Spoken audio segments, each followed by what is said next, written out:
Welcome. Thanks for listening to our new podcast, which consists of Ukrainian youth having conversations with older family members and friends in the diaspora about how they preserve their Ukrainian heritage during critical moments in Ukraine's history, at home and abroad. If you want to share your story, feel free to use the interview questions you'll find a link to in our episode description.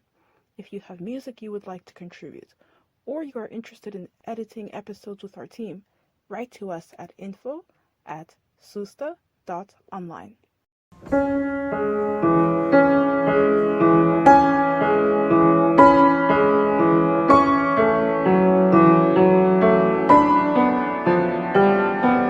Hello everyone, this is Anna Chaban, the president of Susta.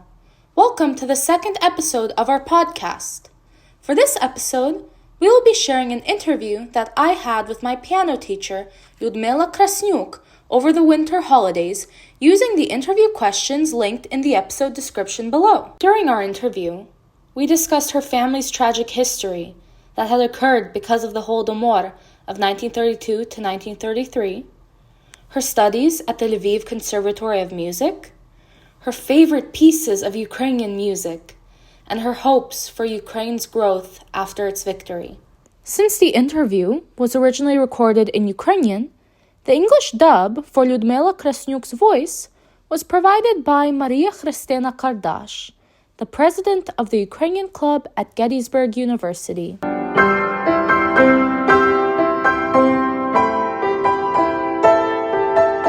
Good evening. Good evening, Anya. Can you recall what your parents and grandparents were like? From what I remember from my distant childhood, my grandmother was born in the Kharkiv region, but why and how it happened, I can only guess. My mother was born in Kazakhstan, somewhere on its territory. As I pieced together the puzzle of my answer to the questions that arose later when in the 1990s, all the archives were opened and we began to learn the true history of Ukraine, especially Western Ukraine, but also Eastern Ukraine, particularly the Kharkiv region, where my grandmother was born. Grandma constantly said that hunger is the worst thing that can happen in a person's life. As far as I remember, my mother told me she was born on the territory of Kazakhstan. She had 2 older brothers and a sister, but she never met them because they had died. I was a very curious child, and I always wanted to know everything. To my questions, my mother told me they died of illnesses, but somehow one after another, in quick succession, and they were all under 10 years old. My mother herself was born in 1935, so it's obvious that my grandma and grandpa either left or were deported from the Kharkiv region to Kazakhstan, and there, either on the way or already in Kazakhstan, or maybe still on the territory of Ukraine, where their home was, her siblings might have died during the Holodomor. I can only guess, but what stayed with me for my entire life was that my grandma carried dry bread in the pockets of her apron. There was even an interesting incident. Grandma was eating and would take bread to go with her borscht, for example, but she'd accidentally end up with bread in her other hand as well. We laughed. It was amusing for us that Grandma would forget herself and have bread in one hand and then suddenly take bread in the other hand too. We all laughed together about it, lightheartedly, but back then we didn't understand the reason what caused such an attachment to bread. My grandma Olena and my mother both vividly recall that they always said hunger is the worst thing that can happen in our family. What cultural customs were allowed and which were forbidden? Many things were forbidden, but since my parents were concerned about my future and the future of my older sister, many topics weren't even discussed, and such questions weren't raised at all. However, of course, when Christmas or Easter holidays came, since I am originally from Uzhhorod, we celebrated both the new and old calendar styles, and the overall atmosphere was obviously festive. My mother, wanting us to uphold these traditions, because it was dangerous for them to celebrate openly, always let me go. I was very grateful to her for that.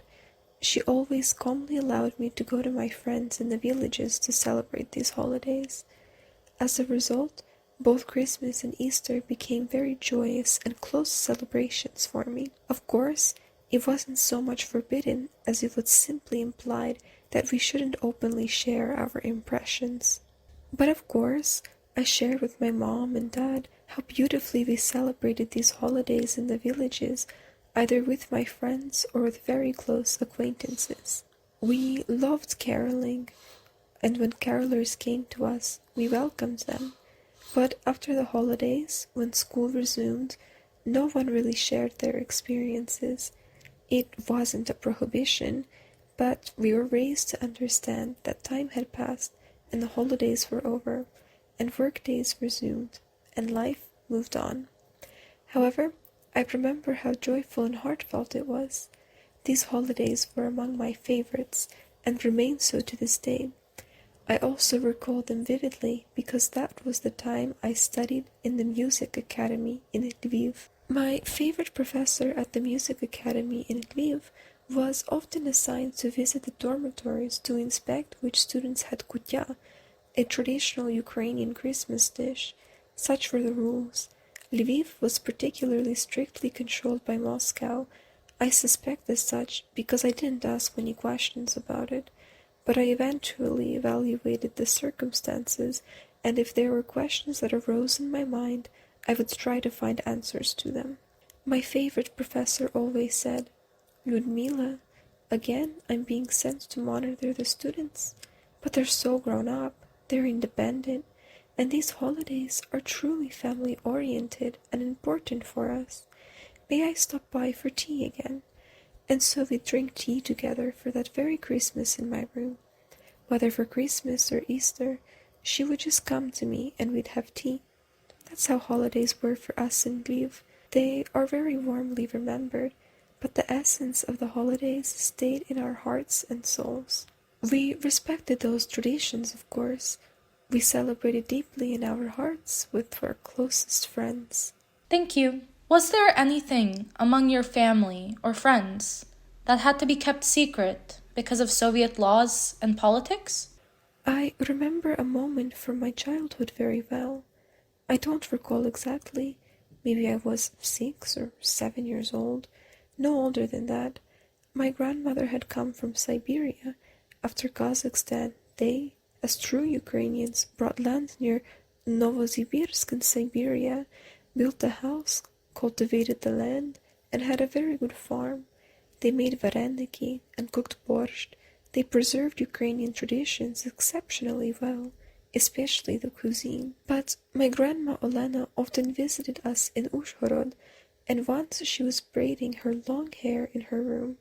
I accidentally walked in and saw a cross on the sofa. I was very struck by it because I had never seen anything like it before, and didn't really understand what it was or what it was for. I asked, "Grandma Olena, what is this?" and wanted to grab it to take a closer look. Grandma immediately hid it and said, "No, Luda, you don't need to." Obviously, she was protecting me from something that only she knew can harm me. I didn't ask many questions afterwards because it was something personal to Grandma. But that story stayed with me to this day. I am now an adult, and my grandma has long since passed away, but I remember that moment very clearly, as if it were her today, how quickly she took it from me and hid that cross in her pocket.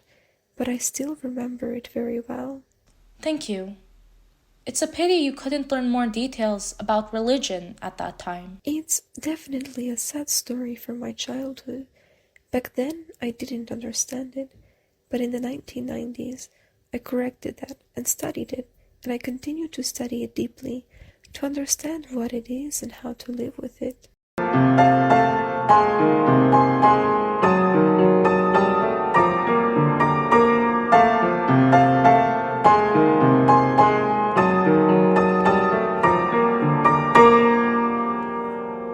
Where were you when the Soviet Union collapsed and Ukraine gained its independence?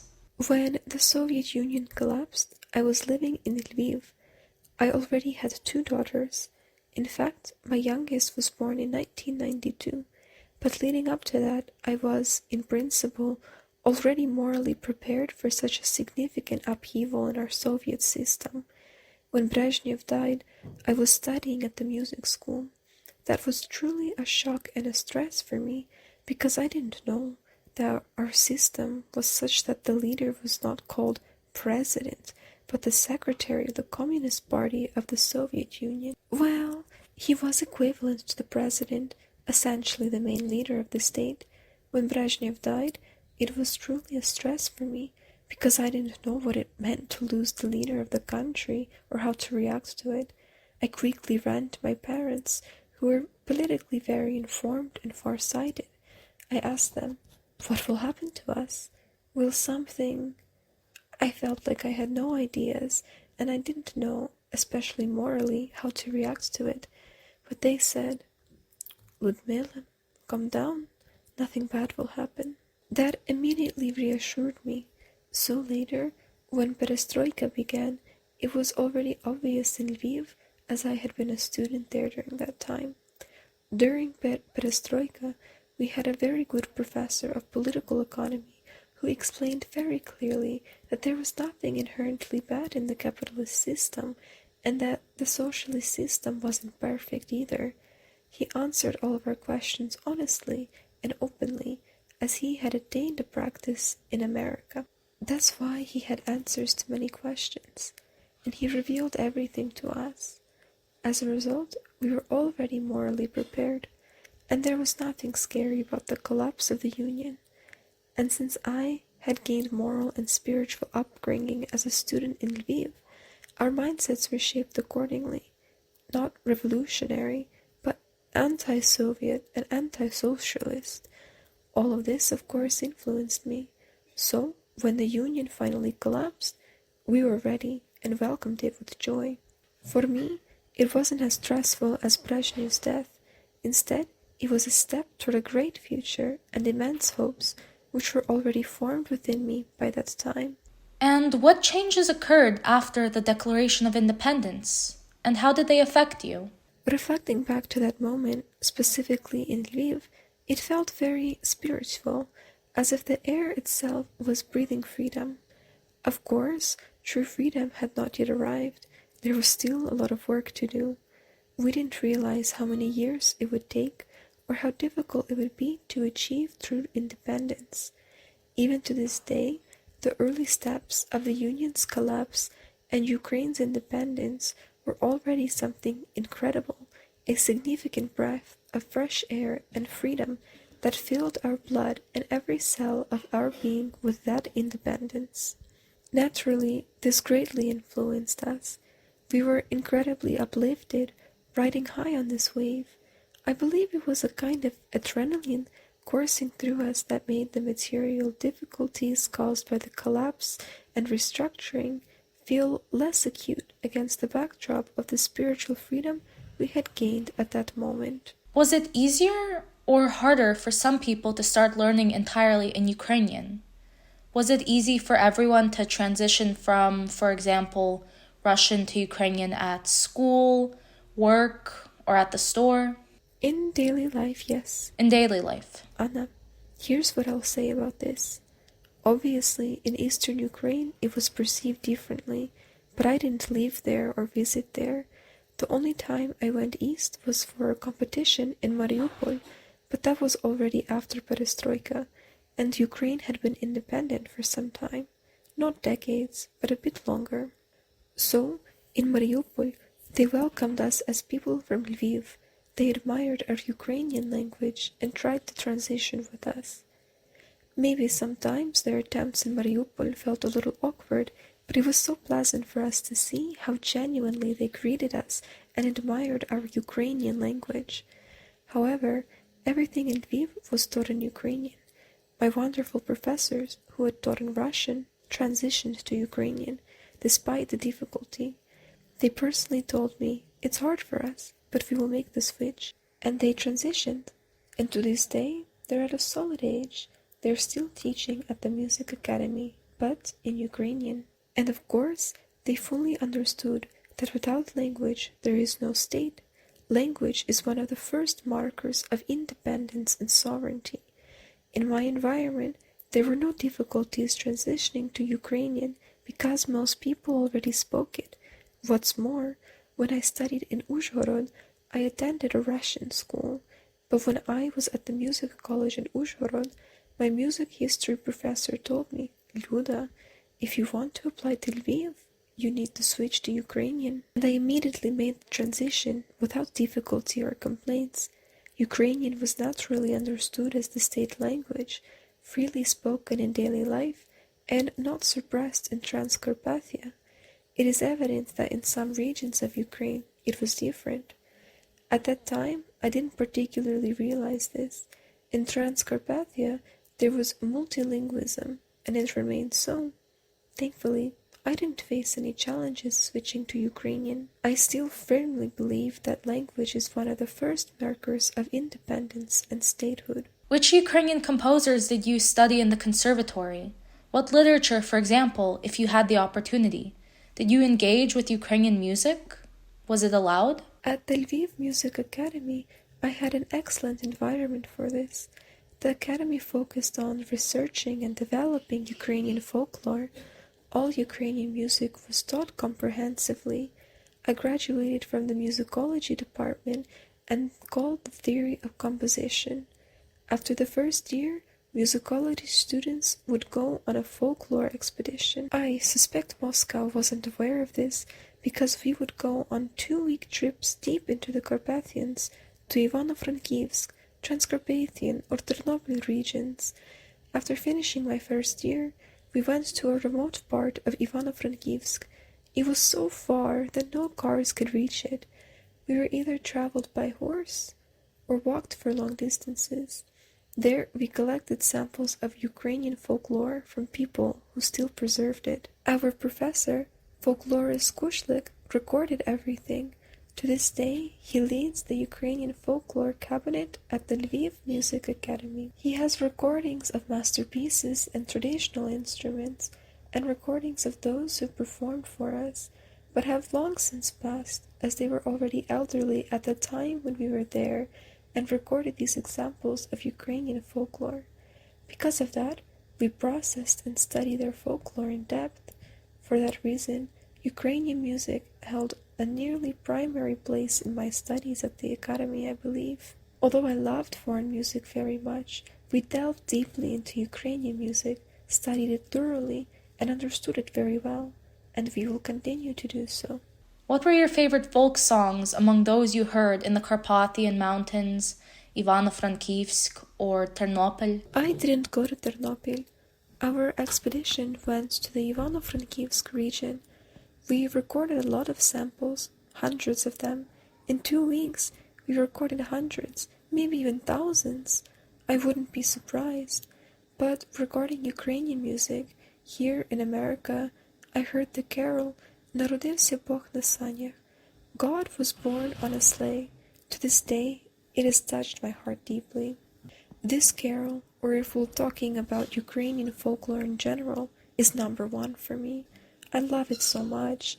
Both performing it and listening to it in different renditions, I could sit and listen to it for hours.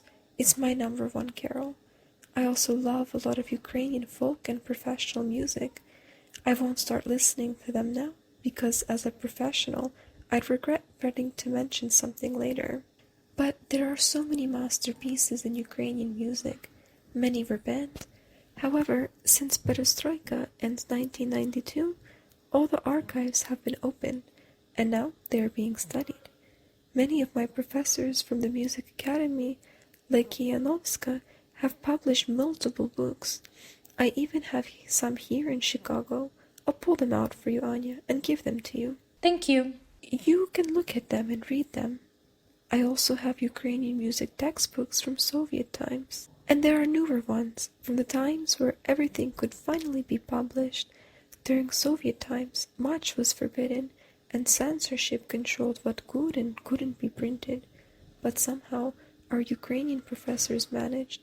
Professors from Lviv and Kolomia, especially many professors of Ukrainian folklore from Kolomia, personally taught me. What changes would you like to see in Ukraine after victory? Like every Ukrainian, I want the unjust war to end as soon as possible. I want us to defeat this eastern aggressor quickly.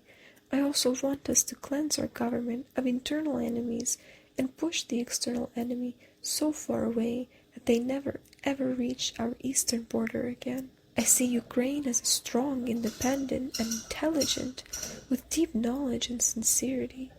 Most importantly, I think not every nation has a trait like Ukrainians' industriousness. That's something no one can take away from us.